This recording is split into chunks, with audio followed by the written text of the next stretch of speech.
সকলোকে স্বাগতম জনাইছো আজি আমাৰ অন্য এটা ভিডিঅ'লৈ। আজিৰ এই ভিডিঅ'টোত আপোনালোকক বিতংভাৱে বুজাই দিয়া হ'ব আমাৰ মুখ্যমন্ত্ৰী ডক্টৰ হিমন্ত বিশ্ব শৰ্মা ডাঙৰীয়াই অৰুণোদয় লাভান্বিত মহিলাসকলৰ বাবে যি ঘোষণা কৰিছে, যিহেতু এইবাৰ অৰুণোদয় আঁচনিৰ ধন লাভ কৰিবলৈ মহিলাসকলৰ নাইবা পৰিয়ালৰ কি যোগ্যতা থাকিব লাগিব, এই ঘোষণা কৰা 5টাৰ ভিতৰত যদি আপোনাৰ এইকেইটা বস্তু নাথাকে তেন্তে অৰুণোদয় যি ধন সেই ধন আপুনি লাভ কৰিবলৈ সক্ষম নহ'ব।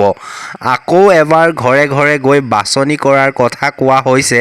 আহক কোনকেইটা যোগ্যতা থাকিব লাগিব ধন লাভ কৰিবলৈ চাওঁ। প্ৰথমটো হৈছে পৰিয়ালৰ সকলো সদস্যৰে আধাৰ লিংক থকাটো বাঞ্ছনীয়, অৰ্থাৎ পৰিয়ালত যিমান কেইজন সদস্য আছে তেওঁলোক সকলোৰে আধাৰ নাম্বাৰ ইয়াৰ সৈতে লিংক হ'ব লাগিব। দ্বিতীয়টো নিয়ম হৈছে স্থায়ী বাসস্থানৰ প্ৰমাণপত্ৰ থকাটো বাধ্যতামূলক।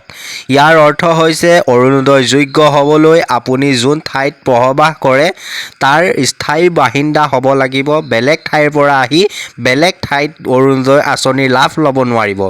3 নম্বৰতে এক্টিভ বেংক একাউণ্ট আৰু সেই বেংক একাউণ্টত DBT হ'ব লাগিব। এই পইণ্টটো আপোনালোকে বুজি পাইছেই, যিহেতু বেংক একাউণ্টখন সক্ৰিয় হৈ থাকিব লাগিব। KYC আদি যদিহে কৰিবলগীয়া আছে তেন্তে আপোনালোকে খবৰ কৰি সেয়া সম্পূৰ্ণ কৰি থ'ব। 4 নম্বৰ পইণ্টটো হৈছে পৰিয়ালৰ কোনো সদস্য চৰকাৰী চাকৰি থাকিব নহ'ব।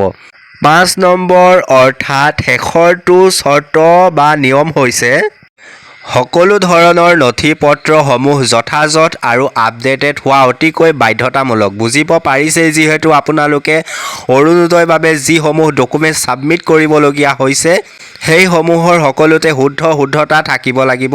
যেনে প্ৰত্যেকখনতে নাম ইত্যাদি ছেম হ'ব লাগিব, যাতে কোনো ধৰণৰ খেলিমেলি নহয়। এনেকৈয়ে ঘোষণা কৰা হৈছে আৰু অনাগতৰ দিনৰ যিকোনো লেটেষ্ট আপডেটসমূহ পাই থাকিবলৈ আমাৰ এই অনলাইন আছাম চেনেলটো ছাবস্ক্ৰাইব কৰি থ'ব, যাতে খবৰসমূহ আমাৰ চেনেলত দিলে আপোনালোকে পাবলৈ সক্ষম হয়।